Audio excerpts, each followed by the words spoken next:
For most of human history, precise language wasn't for everyone. It was reserved for priests, mystics, scholars, rulers, because whoever controls meaning controls experience. Shape the way someone interprets life, and you shape the life they live. Today, we speak more than ever. We post, text, comment, complain, explain, but almost no one pays attention to how they're speaking, especially internally. The private commentary, the repeated thoughts, the labels, the automatic stories, and that choice matters. Because your thoughts direct your energy, and where your energy goes, your life begins to organize. In this episode, I want to show you something simple but powerful. You are already speaking to the universe every single day, not through what you ask for once in a moment of desire, but through what you consistently give your attention to, through the meaning you assign, through the emotions you rehearse, through the words you repeat. Most people believe communication with the universe begins when they manifest, when they ask, when they pray, when they visualize. But communication is not occasional, it's constant. It's happening through every expectation you hold, through what you tolerate, through what irritates you, through what you repeatedly tell yourself. The universe does not respond to what you say once, it responds to what you consistently mean, and this is why patterns repeat. Not because you don't want change, but because the signal hasn't changed, only the words have. So the first shift is awareness. You cannot change the signal until you notice what you're broadcasting. Let me introduce a concept I usually only share with private clients: vibrational fluency. Most of us learn to speak a language, maybe two, but we were never taught how to speak the language of reality itself. Speaking to the universe is not metaphorical, it's literal, but not in the way people think. Reality doesn't respond to words alone. It responds to vibration, and vibration has structure, it has tone, it has consistency. Just like you don't become fluent in French by memorizing vocabulary, you become fluent by understanding rhythm, nuance, meaning. Vibrational fluency works the same way. The universe doesn't respond to desperation. It responds to coherence. There are 3 layers to this fluency. The first layer is thought. Thoughts are subtle. They are the earliest stage of manifestation. A thought is already a form taking shape. It's quiet. It's electrical. It begins shaping perception before emotion or action ever enters. That's why thinkers like Napoleon Hill emphasize that thoughts create reality. Not because thoughts alone are overwhelmingly powerful, but because they begin the transmission. But thoughts are the weakest signal. You can think negatively sometimes and still succeed. That's good news. Even spiritual teachers like Jesus said faith the size of a mustard seed could move mountains. It doesn't take perfect thinking, it takes direction. Your habitual thoughts, worry, comparison, gratitude, resentment, represent your relationship with possibility. Over time, those repeated thoughts shape neural pathways. They condition perception. They become your default lens. But thoughts alone are subtle. The second layer is emotion. Thoughts become feelings, and feelings are amplified signals. A thought like, I'm running out of money, becomes worry. A thought like, they shouldn't have done that, becomes anger. Now it's no longer just in the brain. The entire nervous system lights up. Emotion is a full-body broadcast, and this is where communication becomes clearer. Mystics like Neville Goddard taught that feeling is the secret, because emotion imprints. How you feel regularly is a stronger signal than what you think occasionally. If you consistently live in stress, resentment, or insecurity, you're not being punished. You're just requesting more experiences that match that emotional frequency. This isn't moral, it's mechanical. And here's something important. You don't need to force yourself to feel what you don't yet believe. If you want abundance but feel scarcity, don't try to fake abundance. Just stop reinforcing scarcity. Stop rehearsing the old emotional habit. That alone changes the signal. The third and strongest layer is speech. Speech is thought plus emotion turned outward. It is the first physical expression of vibration. When you speak, you reinforce. Complaining isn't neutral. Casual negativity isn't harmless. Labeling something as always bad isn't descriptive. It's amplifying. The universe is not judging, it's responsive. It gives you what you're fluent in. And speech is the easiest layer to change because it's audible. Watch what you say. Clean up your language. And you'll notice your emotions begin to shift. Then your thoughts begin to reorganize. You don't need to suppress reality. You need to stop reinforcing the version you don't want. There's a story about 2 monks traveling together. They come to a stream where a woman needs help crossing. One monk carries her across and leaves her there. They walk for 2 days. Finally, the second monk says, I can't believe you touched that woman. The first monk replies, I put her down 2 days ago. You've been carrying her ever since. That's attention. Every thought is neutral until you entangle with it.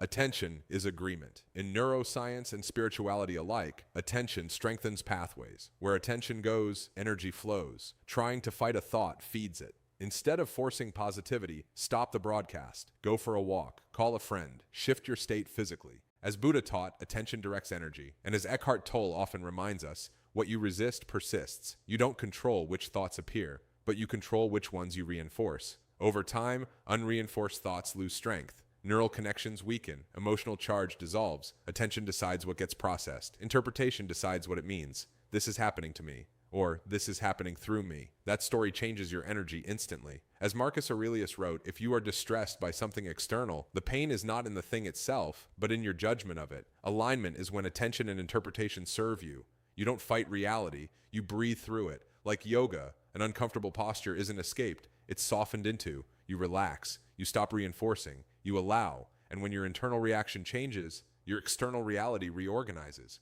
You've been communicating with the universe the entire time, through thought, through emotion, through speech, through sustained attention, through interpretation. You don't need perfection, you need precision.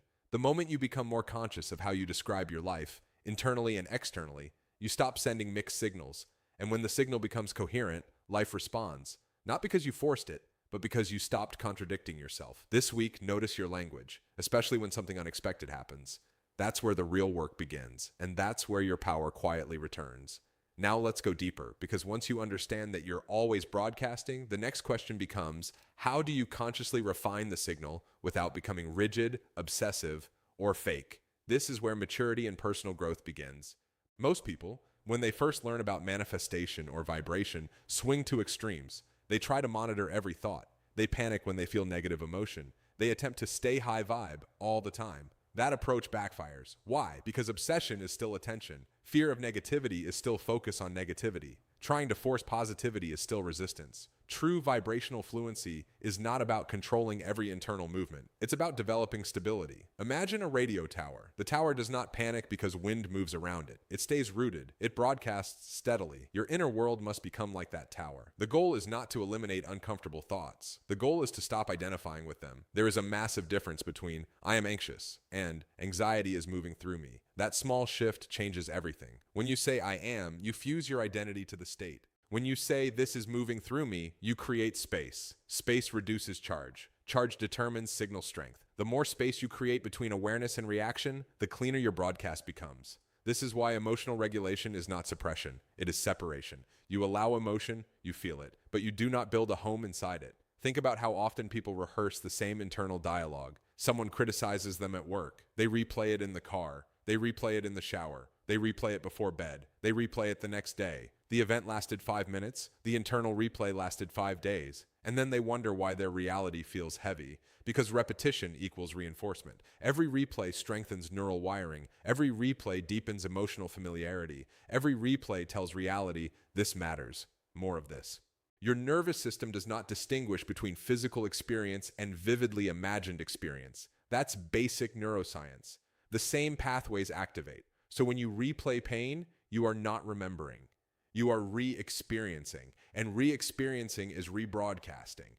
The universe doesn't respond to chronology, it responds to frequency. It doesn't matter whether the event happened yesterday or 10 years ago.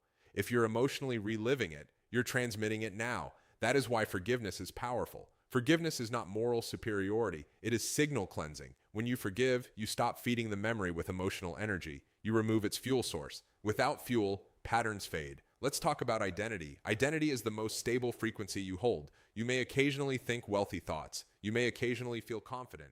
But if your identity is I struggle, or I'm overlooked, or I'm unlucky, that deeper self-concept will override surface-level techniques. Identity is reinforced through language. Pay attention to how often people say, that's just how I am. I've always been this way. Nothing ever works out for me. I'm not good with money. I'm bad at relationships. Those phrases are not observations. They are declarations. And declarations solidify identity. Once identity is formed, perception organizes around it. You don't see reality objectively, you see it selectively. If your identity is people leave, your brain will highlight evidence that supports abandonment and ignore evidence of loyalty. This is not mystical, it's cognitive bias. But here's the empowering part. Identity can be edited, not by lying to yourself, but by interrupting automatic declarations. The next time you catch yourself saying, I'm bad at this, pause. Replace it with, I'm learning this, or I haven't mastered this yet. That tiny shift keeps possibility open. Closed identity creates rigid vibration. Open identity creates flexible vibration. Flexibility allows reality to reorganize. Now let's talk about reactions in real time. When something unexpected happens, your nervous system reacts before your conscious mind interprets. That initial surge is biological. It's not failure, But what happens next is choice. You can either escalate the reaction through story or regulate it through breath and awareness. Breath is one of the fastest ways to stabilize vibration. Slow breathing signals safety to the nervous system. Safety widens perception. Wider perception reduces catastrophic interpretation. When perception widens, you see options. Options create empowerment. Empowerment shifts frequency. Most people try to change circumstances without changing their internal baseline. But baseline matters more than bursts of effort. Your baseline is your emotional home. Is your emotional home calm? Is it defensive? Is it suspicious? Is it grateful? Is it restless? Where you return to after stimulation fades, that is your broadcast. If your baseline is tension, you will interpret neutral events as threats. If your baseline is trust, you will interpret challenges as temporary. Baseline is built through repetition. Daily rituals matter more than dramatic breakthroughs. 5 minutes of intentional silence each morning, 5 minutes of gratitude before sleep, 5 minutes of conscious breathing during stress. Small practices stabilize the signal. Now let's address something subtle. Attachment. Attachment distorts vibration. When you desperately need an outcome, your energy contracts. Contraction sends a signal of lack. Lack attracts more circumstances that feel like lack, not because the universe is punishing you, but because your nervous system behaves differently under scarcity. Under desperation, you overthink, you over-explain, you chase, you force, you compromise standards. That behavior produces results that reinforce scarcity. Detachment is not indifference. It is grounded certainty. It is saying, I prefer this outcome, but I trust myself regardless. That internal steadiness is magnetic. People respond differently to someone who is grounded. Opportunities open more easily. Decisions become clearer. Because when you are not emotionally clinging, you are perceptually open. Let's also examine comparison. Comparison is one of the most common distortions of signal today. Social media amplifies it. Cultural pressure fuels it. But comparison splits your energy. When you compare, your attention leaves your path and attaches to someone else's timeline. This weakens coherence. Coherence is when your thoughts, emotions, and actions align toward your own direction. Comparison creates interference. Instead of asking, why are they ahead? Ask, what is aligned for me right now? Alignment feels calm. Comparison feels urgent. Urgency often leads to misaligned action. Calm leads to sustainable action. And sustainable action builds real results. Now consider gratitude. Gratitude is often misunderstood as forced positivity. True gratitude is clarity. It is noticing what is already working. When you acknowledge stability, support, or progress, even small amounts, you shift attention towards sufficiency. Sufficiency expands. Deficiency contracts. If you constantly focus on what's missing, your nervous system stays in pursuit mode. Pursuit mode prevents satisfaction. Lack of satisfaction reinforces not enough. But when you recognize sufficiency, even briefly, your system relaxes. Relaxation improves creativity. Creativity improves problem solving. Problem solving improves outcomes. So gratitude is not about pretending everything is perfect. It's about stabilizing your baseline. Now let's speak about synchronicity. People often describe synchronicity as magic. But synchronicity is coherence meeting opportunity. When your internal state is clear, you notice opportunities you previously overlooked. Your brain filters billions of stimuli every second. When your identity shifts, your filters shift. Suddenly you attract different experiences. But often you are simply noticing different possibilities. Clarity improves recognition. Recognition improves timing. Timing improves results. That feels like magic. But it is alignment. Ultimately, speaking to the universe is not about ritual. It is about relationship. Relationship with your thoughts. Relationship with your emotions. Relationship with your reactions. Relationship with meaning. You are not here to eliminate difficulty. You are here to refine response. Life will bring contrast. Contrast reveals conditioning. Conditioning reveals where your signal is inconsistent. Instead of asking, why is this happening to me? Try asking, what is this showing me about my internal state? Curiosity dissolves resistance. Resistance amplifies struggle. When you stop fighting every discomfort, energy becomes available for growth, and growth changes identity. Identity changes perception. Perception changes behavior. Behavior changes results. This is not overnight transformation. This is compound refinement. Every time you choose not to rehearse resentment, you clean the signal. Every time you soften a reaction, you stabilize the signal. Every time you speak intentionally instead of impulsively, you clarify the signal. Small shifts compound. You don't need to become someone else. You need to become more coherent. Coherence means what you think aligns with what you feel. What you feel aligns with what you say. What you say aligns with what you do. When those layers align, resistance drops.